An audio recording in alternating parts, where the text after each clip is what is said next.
오늘 시간에는 나라가 살 길 이런 제목을 함께 은혜를 나누겠습니다. 한번 따라 하시겠습니다. 나라가 살 길. 나라가 살 길. 다시요. 나라가 살아야 한다. 나라가 살아야 한다. 그렇게 믿어지십니까?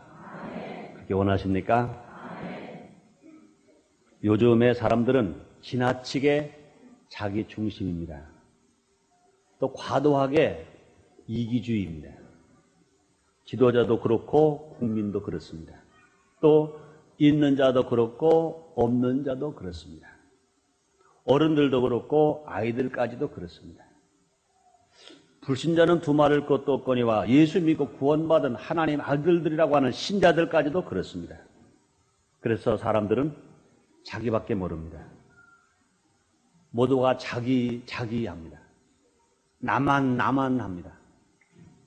조금 낫다고 하는 사람이라야 자기 가정 정도 생각합니다. 또 조금 나은 사람은 자기 사업, 자기 직장 정도를 생각할 수 있습니다. 나 아닌 남에 대해서는 아무도 또 너무나도 무관심합니다. 자기가 사는 사회에 대해서 너무나도 무관심합니다. 또 자기 나라, 자기 조국에 대해서 너무나도 걱정을 하지 않습니다. 일부 정치하는 사람들이 나라를 위해서 일한다고 하지만 그들의 속을 들여다보면 너무나 많은 사람들이 자기 욕심, 자기 욕망에 사로잡혀 있는 것을 봅니다. 물론 자기 중요합니다. 자기 가정도 중요합니다. 또 자기 사업도 중요하고 자기 명예도 중요한 것입니다. 그러나 이 모든 것이 나라가 있고 난 후에 중요한 것이지, 나라가 없다면 이런 것들이 아무리 있다 하야 다 가치가 없는 것입니다. 나라가 없이는 아무 소용이 없다는 것입니다. 우리는 이것을 직접 체험한 나라입니다. 일본에게 나라 빼앗기고 35년간 자기 자산을 잃었습니다. 또 자기 가족도 잃고 자기 사업도 잃고 심지어는 자기의 성명까지도 잃었습니다. 자기의 성을 잃었습니다. 또한 전쟁에 패한 월남이나 라오스를 보아도 그렇습니다. 어떤 사람이 자기 집만 잘 가꾸기 위해서 우물을 팠습니다. 수돗물 먹으면 몸이 안 좋다고 하니까 우물을 팠어요. 아주 깊이 우물을 팠어요. 깨끗한 우물을 자기만 마시겠다고 우물을 팠습니다. 또 이제 자기 집의 정원을 잘 가꾸려고 몇백 평 되는 그 땅에다가, 대지에다가 산에서, 그 주위에는 산에서 좋은 나무를 다 캐다 심었습니다. 또 산에 있는 좋은 자연석들을 다 캐다가 정원을 잘 가꾸었습니다. 그래서 이제 정말로 자기 집은 멋있다. 밖에 나가면 공해가 많은데 우리 집은 공해도 없고 새들이 지저귀고 나비가 날라오고 벌들이 날라오고 정말로 이 자연의 소리를 들을 수 있고 잔디가 있고 나무가 있고 꽃이 있고 풀이 있고 바위가 있고 맑은 샘물이 있고 참 좋다. 그러고 살았습니다. 근데 갑자기 그해 여름에 큰 장마가 졌어요. 산사태가 일어났습니다. 그 집을 덮쳐버리고 만 것입니다. 우물도 못 먹게 됐고 정원에 나무도 풀도 다 죽어버렸습니다. 뿐만 아니라 그 집을 산사태로 덮치고 보니까 그 집의 가족들의 생명도 잃어버리고 만 것입니다. 자기 집은 잘 갖고 왔는데 그 주위에 산에 나무를 뽑아다가 돌을 캐다가 자기 집을 세웠더니 장마 피해, 그 많은 피해 산이 무너져 버리고 산사태가 나서 집이 완전히 폭삭해버리고 생명까지 잃어버리고 마는 것입니다. 결과적으로 자기만 생각하라, 자기 집만 생각하고 자기 욕심만 부리다가 산사태로 인하여 집이 없어지고 생명까지 없어져 버리고 만 것입니다. 그렇습니다. 우리는 모두 힘을 합쳐서 먼저 할 일이 무엇입니까? 하나밖에 없는 조국, 나라를 살려야 할 것입니다. 나라를 살리는 일이 먼저인 것입니다. 사회를 살리는 일이 먼저인 것입니다. 내 집에 정원을 가꾸는 것보다 분명히 주위의 산을 먼저 가꾸는 것이 먼저인 것입니다. 오늘은 나라를 살리기 위하여 우리가 어떻게 해야 할 것인지 함께 알아보는 시간을 갖도록 하겠습니다. 첫째로 하나님이 도와주시는 지도자가 나와야 합니다. 하나님이 도와주시는 지도자. 나라가 흥하고 살아가는데 지도자의 위치는 얼마나 중요한지 모릅니다. 전 지난 전주 주간에 필리핀을 갔다 왔습니다. 여러분들에게 말씀드렸던 것처럼 제가 필리핀을 처음 간 것은 3년 반 전이었었어요. 3년 반 전에 갔던 필리핀과 또 1년 전에 간 후에 필리핀과 이번에 갔을 때 필리핀은 너무나 달랐었어요. 의욕을 잃었고 그 삶의 기쁨을 상실했던 그들이 그렇게 밝아졌고 그렇게 소망차고 달라졌습니다. 우리가 모여서 예배를 드릴 때도 1년 전에 예배드리는 장소와 똑같은 장소에 예배를 드렸는데 1년 전에는요 희망도 꿈도 없어요. 찬송을 하는데도 힘이 없어요. 박수도 제대로 치지를 못합니다. 그런데 이번에 가니까 찬송을 하는데 박수를 치면서 말씀을 증거할 때 말씀을 받는 자세가 몰아갈 마음에 옥타가 되어서 아멘 아멘 합니다. 기도를 하는데도 그 두 손을 들고 소리를 지르면서 희망제 기도를 합니다. 깜짝 놀랐어요. 이번에 또 우리 순복 금식기도원에서 교역자와 교회 지도자를 위해서 세미나를 했습니다. 불과 우리는 한 200명 정도만 와도 많이 오겠다고 했어요. 나중에 보고를 받아보니까 480명이 왔습니다. 그 많은 지도자들이, 많은 목사님들이 얼마나 기도하는지 몰라요. 교회 성장에 대한 꿈이 얼마나 불타는지 몰라요.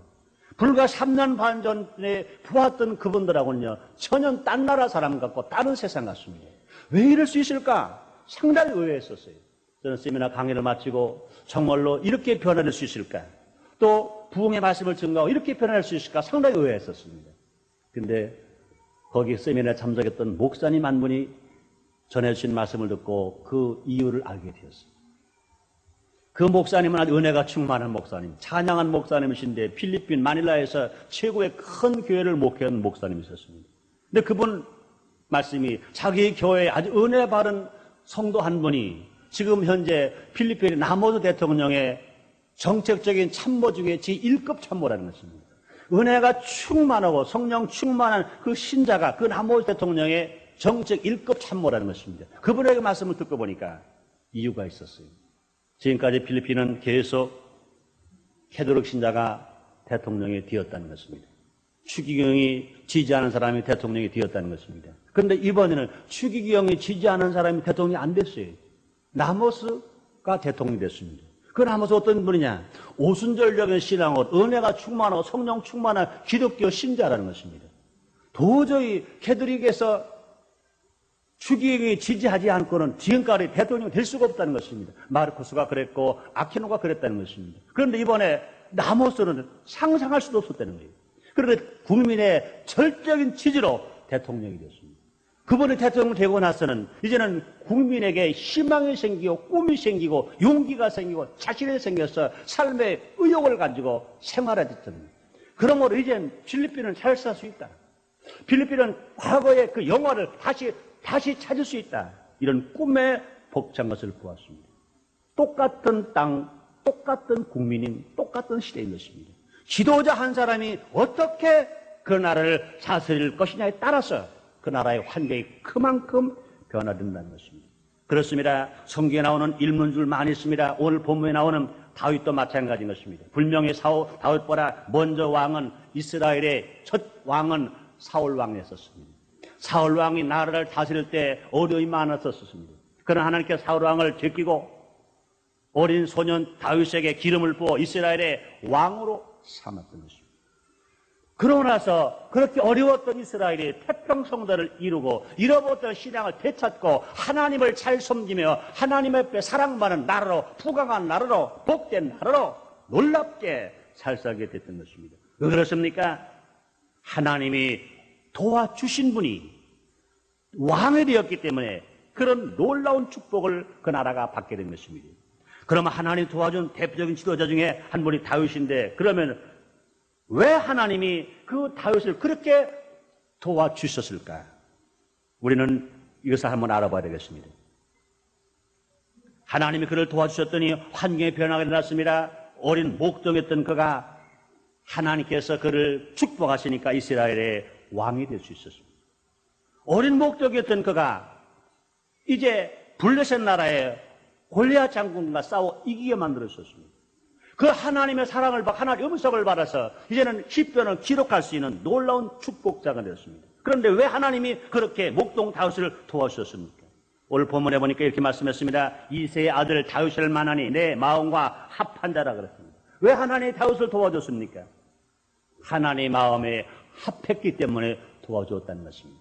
하나님의 마음에 합한 지도자, 하나님의 마음에 합한 다윗 왕인 것을 우리에게 말씀하십니다. 그렇다면 하나님이 진실로 도와준 그 다윗, 어떠한 신앙이었었습니까? 하나님을 의지했다는 것입니다. 하나님 의지했어요. 세상 의지하지 않았습니다. 자기 명예 의지하지 않았습니다. 자기 지식, 자기 권세 의지하지 않았습니다. 오직 하나님만 의지했어요. 그래서 시편 23편 1절 이하에서 다윗은 이렇게 말합니다. 여호와는 나의 목자시니 내가 부족함이 없으리라. 하나님이 나의 목자이시기 때문에 다윗은 부족함이 없다는 것입니다.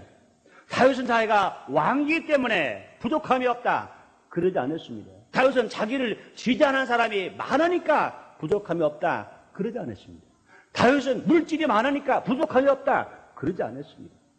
다윗은 지식이 많으니까 부족함이 없다, 그러지 않았습니다. 다윗은 싸움에 능한 자니까 부족함이 없다, 그러지 않았습니다. 여호와가 나의 목자시니 내가 부족함이 없으리로라. 그렇습니다. 다윗은 하나님을 의지했던 것입니다. 하나님 의지했다는 것입니까? 하나님만 믿었다는 것입니다. 그래서 잠언 3장 5절 이렇게 말씀하십니다. 너는 마음을 다하여 여호와를 의리하고 내 명철을 의지하지 말라. 너는 범사의 그를 인정하라. 그래야만 네 길을 지도하시리라 말씀하십니다. 하나님을 의리하는 사람, 명철을 의지하지 아니하고 하나님만 의리하는 사람, 또 모든 일에 다 하나님을 의지하는 사람, 그런 사람 하나님께서 그 길을 지도하신다는 것입니다. 그 길을 주께서 축복 주신다는 것입니다. 또 뿐 아니라 이 다윗 왕은 하나님을 사랑하고 하나님께 감사하는 사람이었습니다. 시편 103편 1절 2절에 다윗은 시편 103편에서 이렇게 말씀합니다. 내 영혼아 여호와를 송축하라. 내 속에 있는 것들아 다 그 성호를 송축하라. 내 영혼아 여호와를 송축하며 그 모든 은택을 잊지 말지어라. 이렇게 말씀합니다. 다윗은 말하기를 내 영혼아 여호와를 송축하라. 내 속에 있는 것들아 다 그 성호를 송축하라. 내 영혼아 여호와를 송축하며 그 모든 은택을 잊지 말지어라. 이 다윗은 하나님을 사랑하는 것입니다.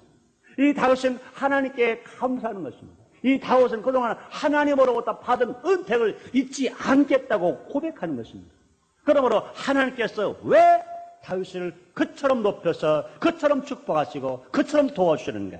하나님을 사랑했기 때문에, 진실로 하나님께 감사했기 때문에, 하나님으로부터 받은 은혜를, 은택을 잊지 않았기 때문에 하나님께서 다윗을 그처럼 도와주셨다는 것입니다. 또 다윗은 맡은 일에 충성했습니다. 원래 다윗은 자기 아버지가 기르던 양을 다윗에게 기르라고 맡겼어요. 다윗은 그 양을 가지고 깊은 산속으로 갔습니다. 양을 치는 것입니다. 자기 형들은 공부도 많이 했어요. 자기 형들에게는요 장사 미천도 주었어요. 그러니까 장사도 잘하고 공부를 잘했으니까 좋은 관공서에 취직도 하고 다 나갔습니다. 그런데 맨 마지막 말째 다윗, 이세 8 아들 중에 맨 말째 다윗, 공부한 게 없습니다. 배운 게 없습니다. 가진 것도 없습니다. 아버지가 힘이 없어서 이제 유산 줄 것도 없습니다. 그러니까 양 몇 마리 주어서 기르겠습니다. 보통 사람 같으면요 원망하고 불평할 것입니다. 그러나 다윗은 자기 아버지가 맡긴 양을 자기 생명보다 귀하게 여기고 충성했습니다. 하루는 못된 짐승이 와서 양을 잡아가는 것입니다. 근데 다윗이 어떻게 했어요? 못된 짐승이 양을 잡아갈 때 그는 달려갔습니다. 아버지가 나에게 맡긴 양인데 내가 잃어버리면 안 된다. 저 아까운 양, 저 불쌍한 양, 저 사랑스러운 양 내가 빼앗기면 안 된다. 저 어린 양, 힘없는 양이 저 늑대같이 이리같이 저 나쁜 짐승에게 죽으면 안 된다. 다윗은 양을 사랑했습니다. 또 다윗은 자기 아버지에게 맡겨진 그 일을, 그 직무에 그는 충성했습니다. 그는 달려갔어요. 분명 어린 소년 다윗이 그 큰 짐승 이리와 늑대와 싸워 이긴다는 도저히 불가능합니다. 자기가 갔다가라 양 찾으려 자기 생명을 잃을 수 있습니다. 그러나 그는 자기 생명 두려워하지 않았어요. 양을 살리기 위해서.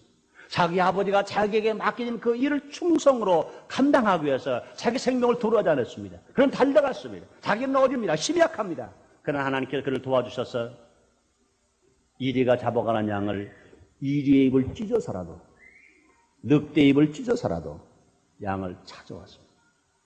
그 아버지 그렇게 하라고 하지 않았습니다. 그 아버지가 보지도 않고 형들도 보지 않습니다. 그러나 누가 봅니까? 사람은 아무도 본 사람이 없어요. 그러나 항상 무소부재하시고 전지전능하신 하나님, 없는데 없이 다 계신 하나님이 그 모습을 본 것으로 믿으시면 아멘 하겠습니다. 그렇습니다. 그 모습을 바라보세요. 양을 사랑한 마음을 보셨습니다. 자기 직무에 충성하는 마음을 보셨습니다. 그래서 하나님 말씀하십니다. 이새의 아들 다윗을 만나니 내 마음과 합했다. 주님이 말씀하시는 것입니다. 그러므로 이 하나님께서 자기 일에 충성한 사람, 힘없는 어린 양을 사랑하는 그 다윗을 하나님 복주셔서 그를 도와주셔서 이스라엘의 훌륭한 왕이 되게 만든 것이고 그 왕의 직분을 잘 감당하도록 하나님 그를 축복하셔서 그 백성이 평화롭게 태평성들을 이루고 잘 살 수가 있었던 것입니다. 뿐만 아니라 이 다윗은 잘못을 솔직히 시인하고 회개할 줄 아는 사람이었습니다. 자기 신하의 아내를 범했어요. 그건 큰 잘못을 한 것입니다. 큰 죄를 진 것입니다. 우리 아내 바세바를 범했으니 큰 죄를 범한 것입니다. 그럴 때 나란 선자가 와서 그 죄를 책망했습니다. 아마 보통 사람 같은 겁니다. 자기가 왕인데 이 못된 사람이구나. 난 이 나라의 왕이다. 내 마음대로 하는데 네가 무슨 상관이냐. 그러고 오히려 그 선자를 죽이든지 어떻게 피하든지 했을 것입니다. 그러나 다윗은 그러지 않았어요. 자기는 분명히 죄를 졌거든요. 분명히 신하의 아내를 범했거든요. 그럴 때 나단 선지자가 자기 죄를 지적해주고 책망할 때 그것은 한 사람 나단의 말로 듣지 아니하고 하나님이 책망하시는 걸 듣고 그는 무릎을 꿇었어요. 잘못을 고백했어요. 솔직히 고백했어요. 눈물을 흘리며 회개했어요. 얼마나 회개했든지 피기가 젖었다고 그랬고 그 요가 떨 만큼 눈물을 흘리면서 회개했다고 그랬습니다. 우리는 죄를 지면 안 됩니다. 그러나 인간이기 때문에 죄를 안 질 수는 없어요. 실수 안 해야 합니다. 그러나 인간일 때 실수를 안 할 수가 없습니다. 그러나 중요한 것은 무엇입니까? 실수했습니까? 분명히 고백해야 합니다. 잘못했습니까? 잘못했다고 빌 줄 알아야 하는 것입니다. 정말로 용기 있는 사람이 어떠한 사람입니까? 진정한 용기는요, 잘못을 솔직히 신하는 사람, 분명히 잘못을 고백하는 사람, 잘못을 잘못했다고 회개하는 사람, 이런 사람이 용기 있는 사람인 것입니다. 그래서 하나님께서 회개하는 다윗을 보신 것입니다. 분명히 다윗은 죄를 졌어요. 그러나 다윗은 솔직하게 잘못을 시인했어요. 잘못을 핑계대지 않았어요. 잘못을 변명하지 않았어요. 잘못을 은폐하지 않았어요. 잘못했다고 완전히 고백해버렸습니다. 원래 인격적으로는 사울 왕이 다윗 왕보다 더 훌륭한 사람입니다. 그런데 사울 왕은 죄를 짓고 변명했습니다. 순종하지 아니하고 변명했습니다. 그러나 다윗 왕은 온전히 회개하고 온전히 고백하고 온전히 회개했습니다. 하나님께서 그런 사람을 도와주시는 것입니다. 뿐만 아니라 다윗 왕은 열왕기상 3장 6절에 보면 그 아들 솔로몬이 대답한 것처럼 성실하고 공의롭고 정직하다 그랬습니다. 이 다윗 왕은 성실과 공의와 정직 있는 사람이라고 그랬습니다. 다윗 왕이 불성실했다면, 다윗 왕이 공의롭지 못했다면, 다윗 왕이 정직하지 못했다면 하나님이 절대로 그를 도와주지 아니했을 것입니다. 그러므로 다윗 왕은 이와 같이 하나님을 의지한 사람, 하나님을 사랑하고 감사한 사람, 맡은 일에 충성한 사람, 잘못을 솔직하게 시인하는 사람, 성실하고 공의롭고 정직한 사람. 그래서 하나님이 그 다윗을 도와줬어요. 다윗을 도와줌으로 말미암아 그 개인은 목동이 변화 이스라엘의 왕이 되고, 그런 지도자를 왕으로 세운 이스라엘 나라는 태평성대를 이루면서 복되게 나라가 평안하게 국민이 부족함이 없이 잘 살 수 있었고, 이스라엘 나라가 성대하게 되고 나라가 잘 되는 축복을 받게 된 것입니다. 두 번째로, 나라가 살기 위해서는 온 국민은 의무를 이행하고 권리를 주장할 줄 알아야 되는 것입니다. 모든 국민에게는 의무와 권리가 있습니다. 안타깝게도 의무는 이행하지 않으면서 권리만 주장하는 사람들이 있습니다. 또 반면에 의무는 또박또박 이행하면서 권리는 포기하는 사람들이 있습니다. 모두가 다 잘못된 것입니다. 모든 국민은 의무는 반드시 이행해야 하고 권리도 포기하지 말아야 되는 것입니다. 가족은 가족으로서의 의무가 있습니다. 남편은 남편으로서의 의무가 있고 아내는 아내로서의 의무가 있습니다. 자녀는 자녀로의 의무가 있고 부모는 부모로서의 의무가 있습니다. 직장도 마찬가지가 있습니다. 사장의 의무가 있고 종업원의 의무가 있습니다. 국민은 국민으로서의 의무가 있습니다. 우리 국민의 4대 의무가 있지 않습니까? 교육의 의무, 납세의 의무, 병역의 의무, 근로의 의무가 있습니다. 대한민국 국민은 누구나 다 의무 교육은 받아야 할 의무가 있어요. 돈을 번 만큼 계산해서 세금을 낼 의무가 있습니다. 대한민국 남자가 건강한 남자라면 분명히 병역을 맞춰야 할 의무가 있습니다. 대한민국의 건강한 남녀라면 분명히 일해야 할 의무, 근로의 의무가 있습니다. 일 안 하고 먹으려고 하는 것은 국민의 4대 의무를 저버리는 것입니다. 정치가는 정치가로서의 의무가 있습니다. 지도자는 지도자로서의 의무가 있습니다. 경제인은 경제인으로서의 의무가 있습니다. 우리는 모두가 신자들이니까 신자는 신자의 의무가 있습니다.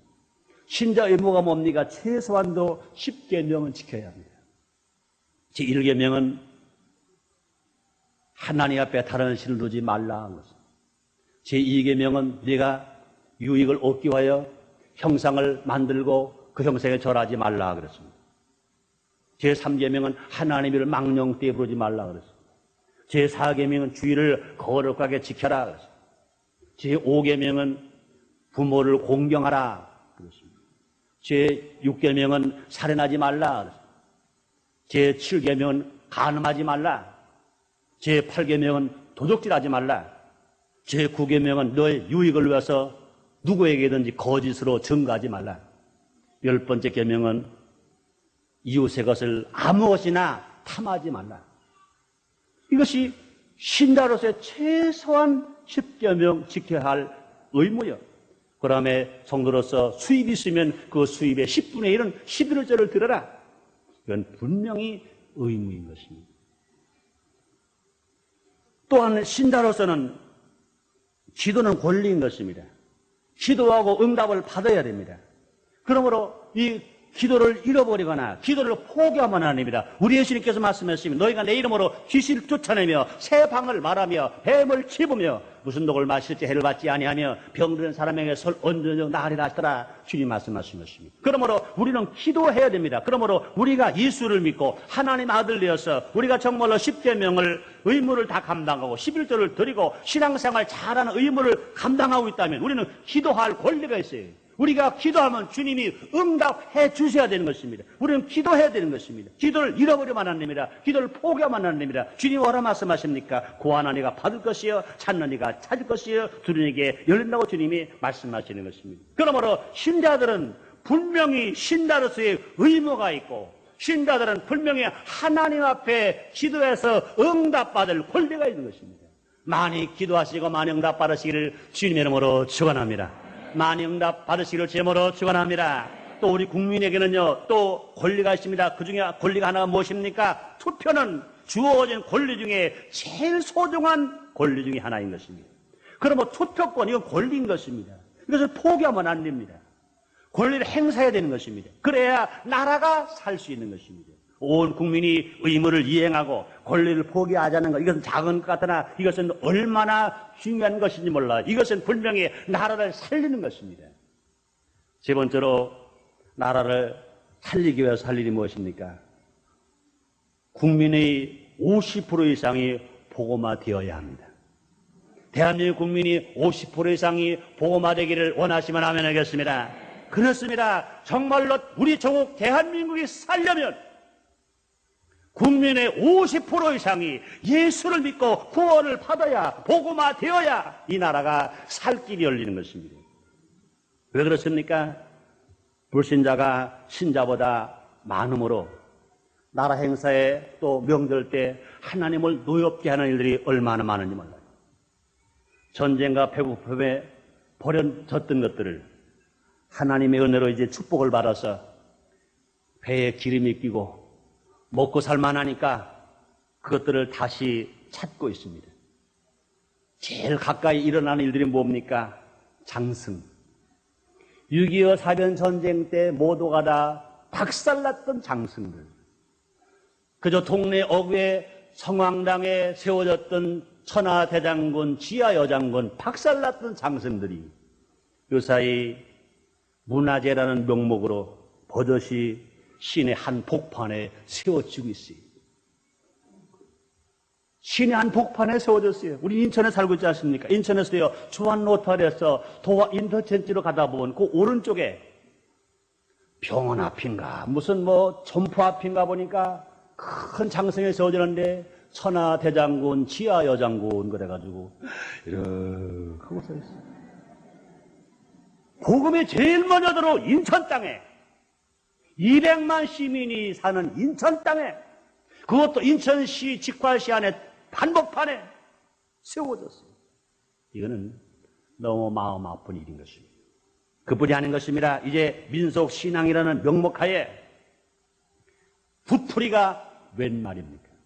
텔레비전을 틀어도 군마당이 있고요, 내들을 틀어도 군마당이 있고요, 많은 젊은이들이, 많은 사람들이 이것은 민속적인 신앙이다, 이건 문화재다 해서 군마당을 벌리고 있는 것, 너무나 마음 아픈 일이었습니다. 우리는 기억하고 있습니다. 1984년 여의도 광장에서 국풍 84라는 이름으로 마당꽃판을 벌렸습니다. 나라가 혼란할 때, 학생들이 동요할 때 학생들의 그 생각과 방향을 좀 다른 방향으로 인도해 볼까, 아마 그런 정책이었는지도 모르겠습니다. 여의도 광장에서 굿판을 벌렸습니다. 여의도 광장은 기도하는 광장입니다. 복음을 전하는 광장입니다. 민족이 모여서 나라 위해서 걱정하면서 풀어지는 광장입니다. 그곳에서 마당꽃을 했어요. 많은 사람들의 마음을 아프게 했습니다. 저도 그때 그것을 보면서 세상에 이럴 수가 없는데, 이 땅이 어느 땅이라고, 이 광장에서 굿불을 하더니, 여기서 마당꽃을 하더니 안 되는데 저러다 큰일 나지, 큰일 나지. 그 말은 그대로 큰일 났잖아요. 1984년 8월 30일 그날은 금요일 철야하는 날이었습니다. 철야 끝나고 집에 돌아갈 때 기억나잖아요. 그렇게 갑자기 많은 비가 올 수 없어요. 어디 비 왔습니까? 한강을 중심한 곳만 비가 왔어요. 저 남쪽에 비 안 왔어요. 그 북쪽도 비가 안 왔습니다. 한강을 중심한 곳만 집중적으로 비가 와버렸어요. 그래가지고 저 천호동 풍납동 쪽에 한강둑이 터지고요, 서계동 쪽에 마포 서계동 쪽에 한강둑이 터져버리고요. 그래서 이재민이 얼마나 많이 나와요. 죽은 사람이 얼마나 많이 나왔습니까? 그래서 결과적으로 어떻게 됐어요? 이북에 김일성이가 보내는 수재 민들을 위한 쌀을 보내서 그 쌀을 먹었어. 이북 김일성이가 보내는 광복을 받았어.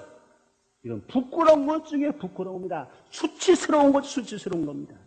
이북의 공산당들한테 쌀을 얻어먹고 광복을 가져왔어요. 이거는 정말로 하나님을 떠난 사람들에게 하나님 어떤 결과를 보여준다는, 조금 보여주는 그런 심판이 있었어요. 왜 그런 일이 납니까? 얼마나 바쁜 일인지 몰라요. 그뿐이 아닙니다. 공무원 채용 시험을 비롯해서 각종 시험을 거룩한 주일에 실시하는 것들, 이것도 큰 문제 중에 하나인 것입니다. 또 저는 지금도 기억합니다. 제가 고등학교 야간을 다닐 때 저는 공부를 못하기도 했지만 돈이 없어서 낮에는 직장 다니고 밤에는 공부를 안 했어요. 낮에 하루 종일 땀 흘리고 공부하다가 저녁에 가서 6시부터 저녁 공부하려면 얼마나 지치는지 몰라요. 맨 마지막 시간은 10시 50분이나 11시가 되어야 공부가 끝납니다. 맨 마지막 시간은요 10시쯤 시작되는데 그때마다 들려오는 소리가 있었어요. 교회에서 울려오는 차인벨 소리. 새벽마다 들려오는 차인벨 소리.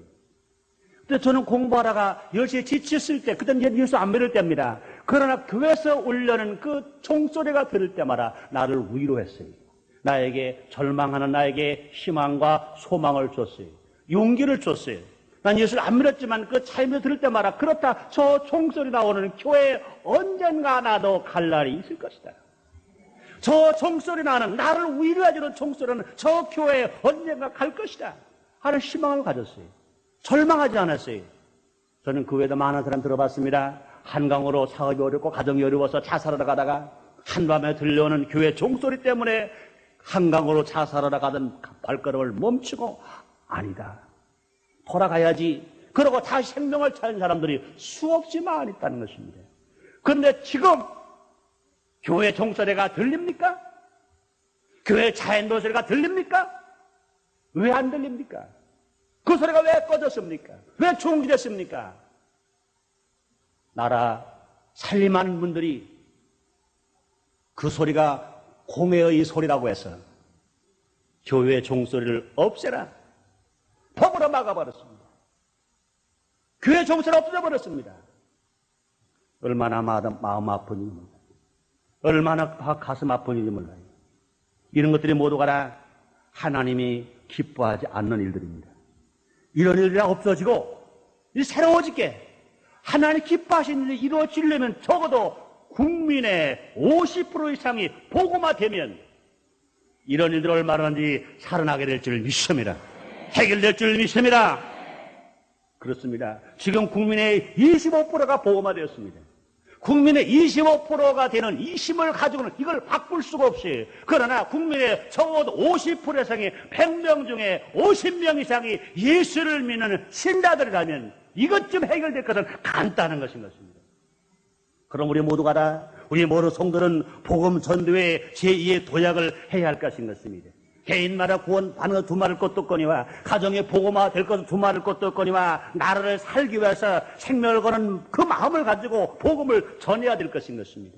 희생 없이 복음을 전하면 안 됩니다. 희생을 각오하고 복음을 전해야 됩니다. 복음 전도는 분명히 영적인 전쟁인 것입니다. 전쟁에는 희생 없이는 안 되는 것입니다. 특히 북한 복음을 위해서 생명을 거는 희생이 있어야 할 것인 것입니다. 복음이 47년간 굳게 닫힌 북한이 그렇게 쉽게 그 복음의 문이 열려진다고 보면 큰 오해인 것입니다. 북한은 지금 김일성을 하나님이라고 부르고 있습니다. 김일성을 아버지라고 부르는 게 아닙니다. 김일성을 수령이라고 부르는 게 아닙니다. 김일성을 수서라고 부르는 게 아닙니다. 김일성을 하나님이라고 부르고 있습니다. 이 최근에 와서 김일성을 하나님이라고 부르고 있습니다. 북한의 복음화 없이 평화통일은 분명히 망상에 불과할 것입니다. 또한 그들이 공산당을 포기하지 않는 한 평화통일은 불가능합니다. 그런데 여러분들이요, 그들이 공산당을 포기하겠습니까? 오직 길은 그들을 복음화시키는 길밖에 없습니다. 정치가들이 만나고 경제인을 교류하는 것, 그것만 가지고는 불가능할 것입니다. 그들이 복음을 듣고 복음으로 변화되어져야 될 것입니다. 우리들은 생명을 거는 희생을 각오하면서 정말로 북한을 복음화하기 위해서 우리는 애쓰고 힘쓰고 우리가 희생하고 기도해야 될 것입니다. 우리들은 이런 것에 너무 아니라면 안 돼요. 누가 하겠자면 안 되는 것입니다. 누가 하겠습니까? 우리가 해야지. 누가 하겠습니까? 내가 해야지. 그럼 우리는 모두 힘을 합쳐서 하나밖에 없는 초고 대한민국을 살리기 위해서 우리 분명히 복음화 되어져야 됩니다. 남한의 4,370만 동포 중에 적어도 2,500만 명, 50% 이상이 예수를 믿고 그 여세를 몰아서 저 38선 넘어 이북 땅에 복음을 들고 순교를 각오하고 올라갈 때 분명히 북한의 문이 열려지고 정말로 복음의 문이 먼저 열려질 때 평화 통일, 복음 통일의 문이 열려지게 될 줄 믿습니다. 이것이 결과적으로 나라를 살리는 것입니다. 이것이 결과적으로 우리가 평안하게 살 수 있는 것입니다. 이것이 결과적으로 우리 모두가 헤어졌던 이산가족이 만날 수 있으며 가고 싶은 고향을 가고 오고 싶은 고향을 오고 만나고 싶은 부부 형제를 만나고 행복하게 살 수 있는 그런 길인 것입니다. 그러기 위해서 우리는요, 분명히 하나님이 도와주시는 좋은 지도자가 나와야 하고 모든 국민, 모든 신자가 의무를 이행하고 권리를 주장하고 복음 전도에 생명을 바치는 각오를 할 때 분명히 나라는 살게 될 줄 믿습니다. 살기 좋은 나라가 될 걸 믿으시면 아멘 하겠습니다. 기도하겠습니다. 하나님 아버지 감사합니다. 우리에게 조국을 주셨습니다. 우리 한동안 조국을 빼앗기기도 했습니다. 다시는 조국 빼앗기지 않게 주옵소서. 다시는 잃어버리지 않게 하여 주시옵소서. 어려움을 다시는 당하지 않게 하여 주시옵소서. 아버지여, 애침도 없고 내란도 없고 또 뿐 아니라 계층 간 분열도 없고 모두가 하나가 되어서 나라가 살고 개인이 사는 이민족 되어지게 주시옵소서. 예수님 이름으로 기도드립니다. 아멘.